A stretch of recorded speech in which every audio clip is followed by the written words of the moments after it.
തനിക്ക് കിട്ടേണ്ട പ്രമോഷൻ രാഹുലിന് കിട്ടിയതിൽ രോഷാകുലനാകുന്ന ആസിഡ് സണ്ണി ഹരിതയെയും സിഇഒ ജേക്കബ് സാറിനെയും ചേർത്ത് അപവാദങ്ങൾ പ്രചരിപ്പിച്ച് രാഹുലിന്റെ മനസ്സിൽ സംശയങ്ങൾ സൃഷ്ടിക്കുന്നു. ഇപ്പൊ നീ അവളെ പോകാൻ അനുവദിച്ചാൽ ചിലപ്പോ ജീവിതകാലം മുഴുവൻ അതോർത്ത് നിനക്ക് ദുഃഖിക്കേണ്ടി വരും.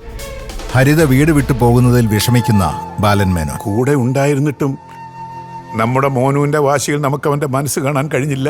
ഹരിതയോട് ക്ഷമിക്കാൻ തയ്യാറാവുന്ന രാഹുലിന്റെ ഫോണിലേക്ക് അഖിലിന്റെ കോൾ വരുന്നു. കല്യാണം മുടങ്ങാനുള്ള കാരണം ഹരിതയാണ്. ആരോ കെട്ടാൻ പോകുന്ന പയ്യന്റെ വീട്ടുകാർക്ക് ആ ജേക്കബ് സാറിന്റെയും ഹരിതയുടെയും ഫോട്ടോ അയച്ചു കൊടുത്തു.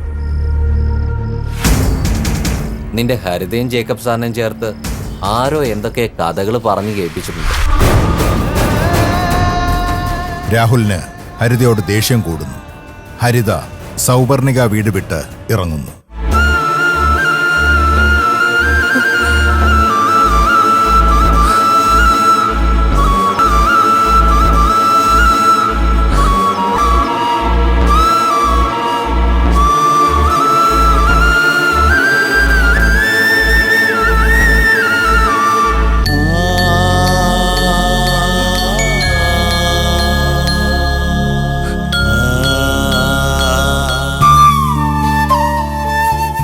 ഞാൻ എവിടെ പോയാലും നിന്റെ വ്ലോഗ് ഫോളോ ചെയ്യുന്നുണ്ടാവും. ഉഷാറാക്കണം കേട്ടല്ലോ.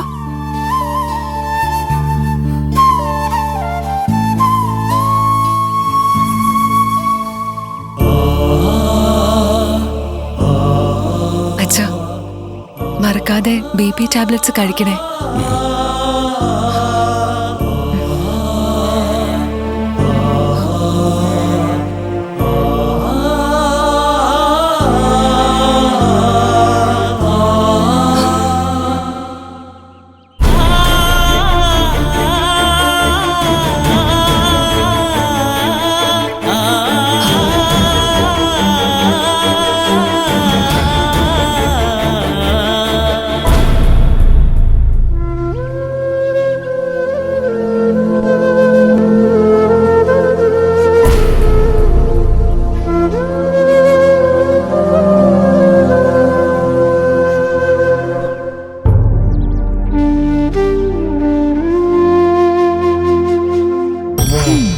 ഒടുവിലമ്മ ജയിച്ചു.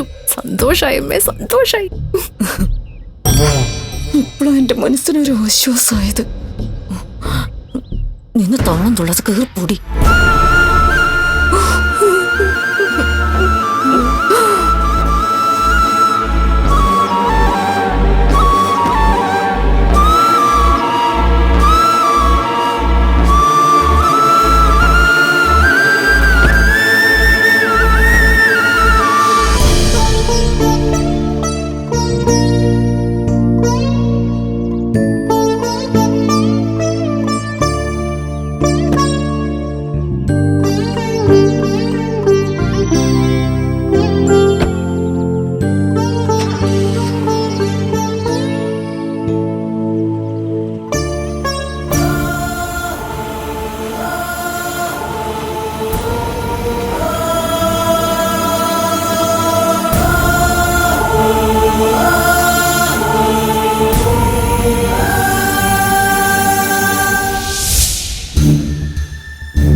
എന്തൊരു ചൂടാ!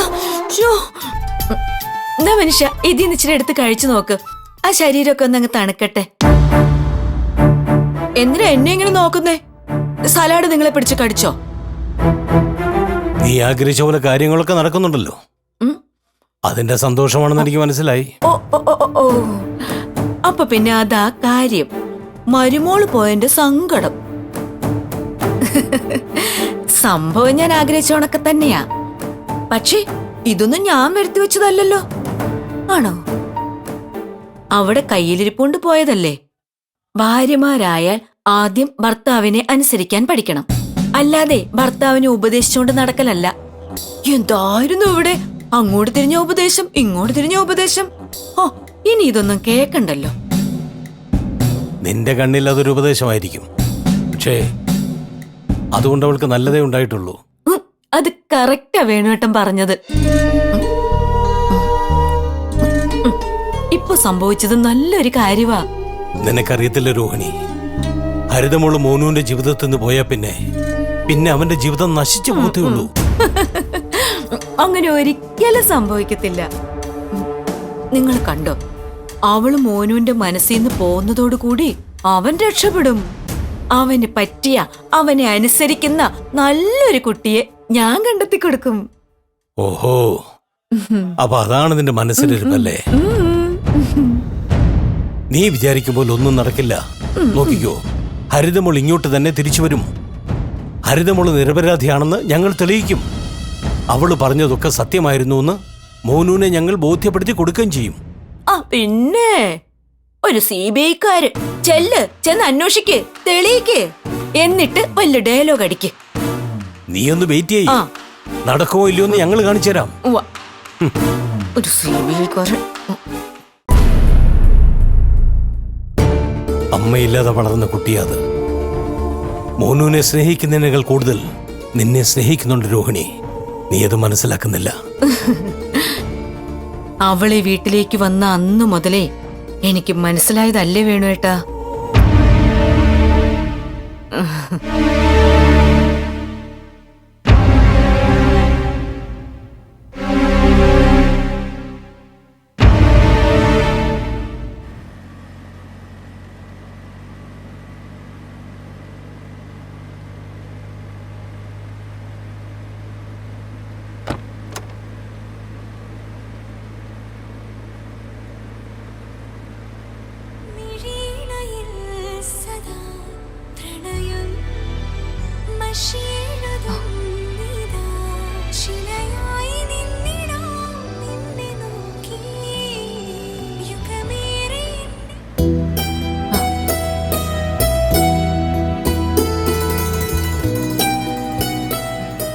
മ്യൂസിക്കിന് ചിലപ്പോഴൊക്കെ നമ്മുടെ മനസ്സിനെ ശാന്തമാക്കാൻ പറ്റും.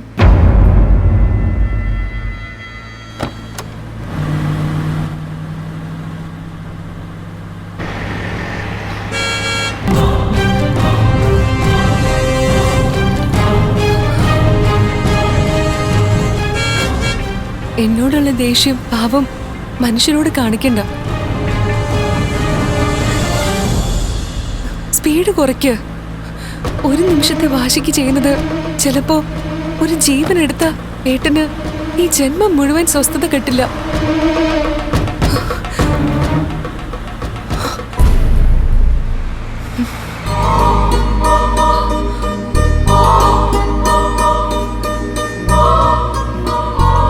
ഇതുപോലെ നമ്മൾ ഒരുമിച്ചൊരു യാത്ര പ്ലാൻ ചെയ്തായിരുന്നു. ഏട്ടൻ ഓർക്കുന്നുണ്ടോ?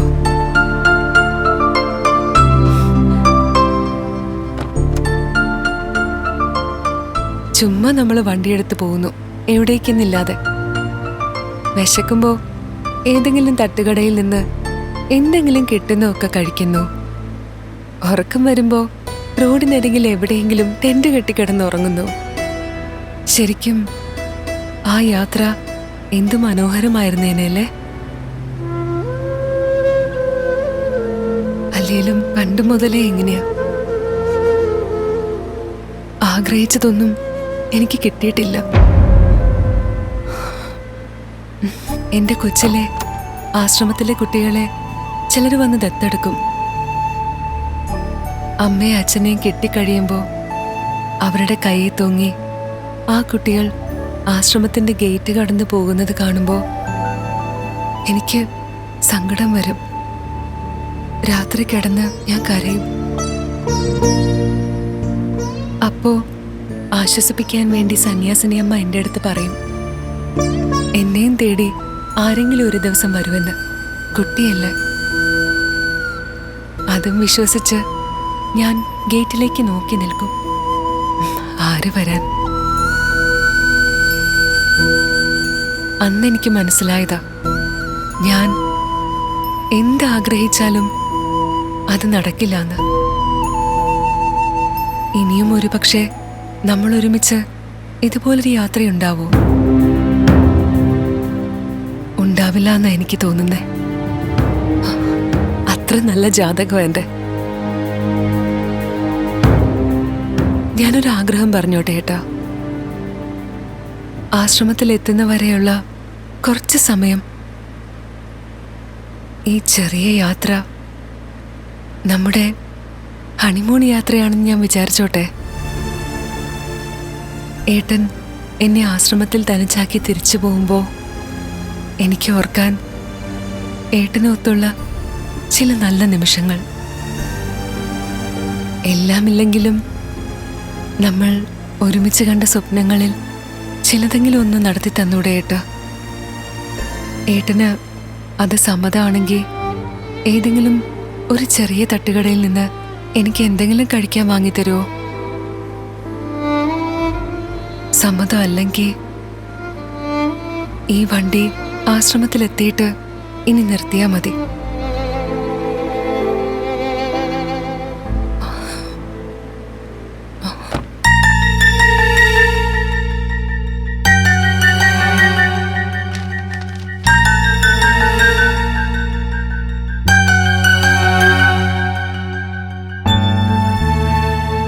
ആ കിട്ടി.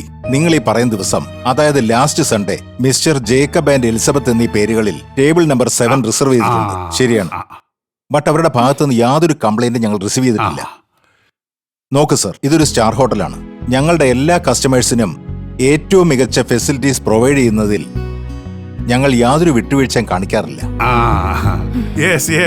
ഞങ്ങൾക്കത് മനസ്സിലായി.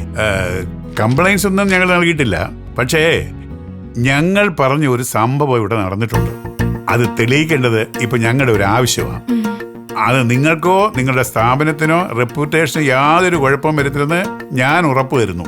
പ്ലീസ്, അന്ന് ആ ടേബിളിൽ സർവീസ് ചെയ്യുന്ന ആളിനെ ഒന്ന് കാണാൻ പറ്റുമോ?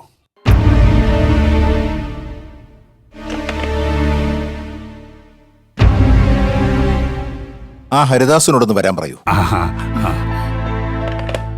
അതൊരു സ്പെഷ്യൽ റിസർവേഷൻ ഉണ്ടായിരുന്ന ടേബിളാണ്. അങ്ങനെ വരുന്ന ഗസ്റ്റിന് ഒരു സർവീസ് ബോയിയെ പ്രത്യേകമായി അലോക്കേറ്റ് ചെയ്യാറുണ്ട്. അത് രജിസ്റ്ററിൽ നോട്ട് ചെയ്യുന്നത് ഞങ്ങളുടെ പതിവാണ്.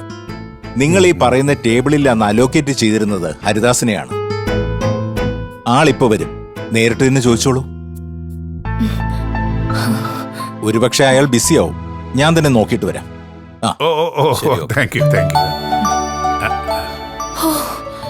ഇപ്പോഴാ എനിക്കൊരു സമാധാനം കിട്ടിയത്. അതെ അതെ, എന്തായാലും കാര്യങ്ങൾക്കൊക്കെ ഒരു തീരുമാനമായല്ലോ. മോനു ഹരിതമോളയും കൊണ്ട് ആശ്രമത്തിൽ ചെല്ലുന്നതിന് മുമ്പ് നമുക്ക് അവരെ തടയാൻ കഴിഞ്ഞാൽ മതിയായിരുന്നു.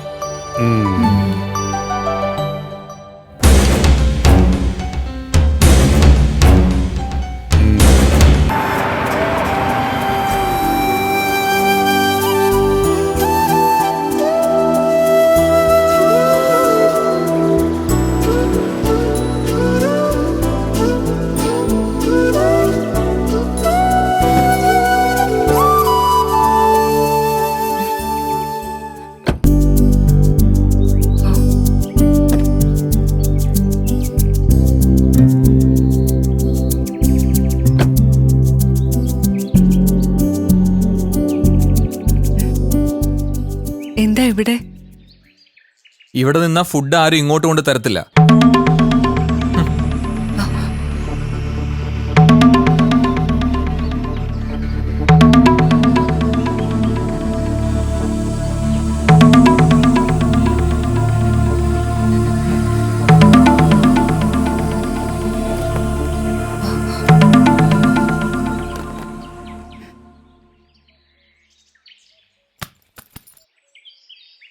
വിശപ്പുള്ളവർക്ക് എന്താന്ന് വെച്ചാൽ ഓർഡർ ചെയ്ത് കഴിക്കാം. എനിക്ക് വേണ്ട.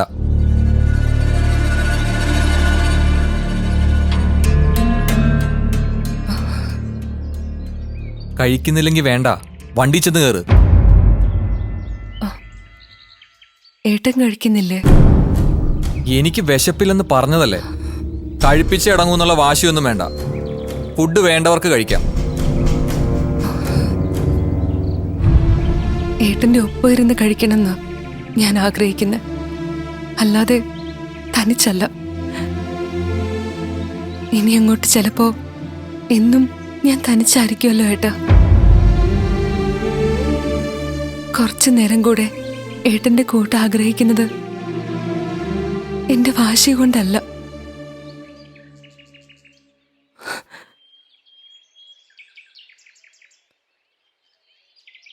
അത് നമുക്ക് പോവാം. കഴിക്കാൻ എന്താ വേണ്ടേ? നല്ല പൊറോട്ട ബീഫുണ്ട്, എടുക്കട്ടെ? വാഷ്റൂം എവിടെയാ? ഇതാ അവിടെ.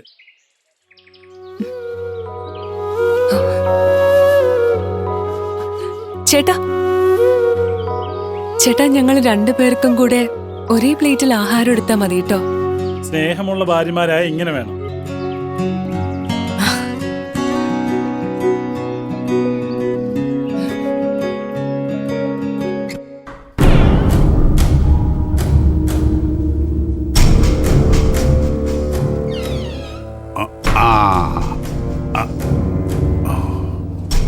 ഇതാണ് ഹരിദാസ്. കഴിഞ്ഞ സൺഡേ നൈറ്റ് ഷിഫ്റ്റിൽ ടേബിൾ നമ്പർ 7 തനിക്കല്ലായിരുന്നു? അതെ സാർ. ഗസ്റ്റ് സാറ്റിസ്ഫൈഡ് ആയിരുന്നല്ലോ. എന്തെങ്കിലും പ്രശ്നമുണ്ടോ സാർ? അല്ല, അന്ന് ആ ടേബിളിൽ ഉണ്ടായിരുന്ന ഒരു പെൺകുട്ടിയെ ഓർക്കുന്നുണ്ടോ?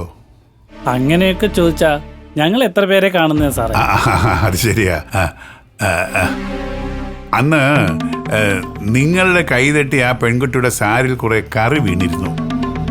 നിങ്ങൾ ആ പെൺകുട്ടിക്ക് പുതിയ സാരി വാങ്ങാൻ 500 രൂപയും കൊടുത്തു. സ്വന്തം സഹോദരൻ തരുന്നതാണെന്ന് കരുതണമെന്ന് പറയുകയും ചെയ്തു.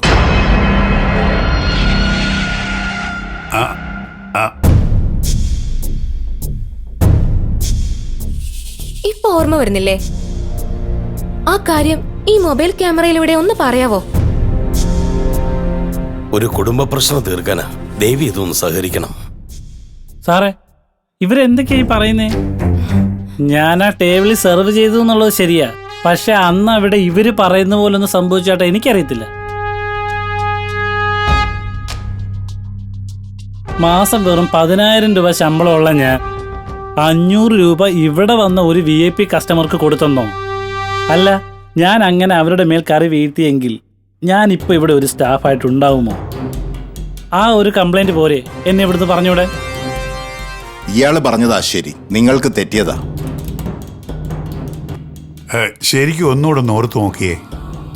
ഇല്ല സാർ, എനിക്ക് തെറ്റിയതോ മറന്നതോ അല്ല. അങ്ങനെ ഒരു സംഭവം നടന്നിട്ടില്ല. എന്നതാ പൊക്കോ. ഓക്കെ, ശരി.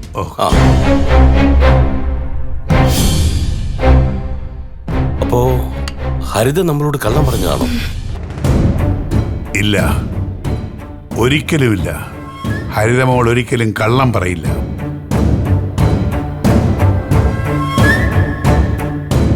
വാ, നമുക്ക് വഴിയുണ്ടാക്കാം.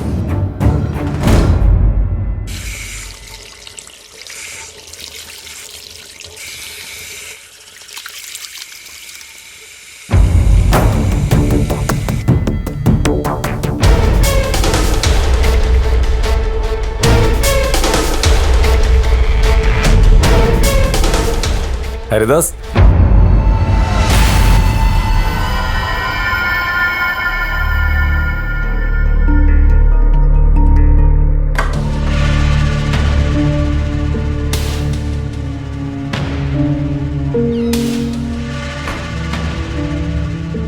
എന്തായി കാര്യങ്ങൾ? സാറ് പറഞ്ഞ പോലെ എല്ലാം പറഞ്ഞിട്ടുണ്ട്. വേണ്ട സാറേ, ദൈവം പോലും പൊറുക്കാത്ത പണിയാണ് ഞാൻ ചെയ്തത്. ആ കൊച്ചൊരു പാവമായിരുന്നു. ഞാനായിട്ട് ആ കൊച്ചിൻ്റെ ജീവിതത്തിൻ്റെ സന്തോഷം ഇല്ലാണ്ടാക്കി. ഈ കുറ്റബോധം എന്നെ വിട്ടു പോവില്ല. എടോ, താൻ ഇങ്ങനെ ഒരുപാട് നന്മമരം കളിച്ച തൻ്റെ വീട്ടിൽ വയ്യാണ്ട് കിടക്കുന്ന കുട്ടിയുടെ ചികിത്സാ ചെലവ് ആര് നോക്കും? അതെന്തോ പഴിച്ചു. ഇതങ്ങ് പിടി.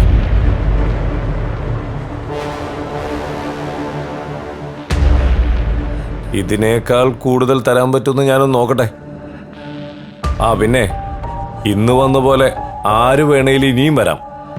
വന്നാലും താനിപ്പം പറഞ്ഞതിൽ തന്നെ ഉറച്ചു നിന്നോളണം. അല്ലെങ്കിൽ നമ്മൾ തമ്മിൽ ഒന്നുകൂടി ഒന്ന് കാണും. അപ്പോൾ എൻ്റെ സംസാരത്തിൻ്റെ ടോൺ ഇതായിരിക്കത്തില്ല. ഓട്ടെ.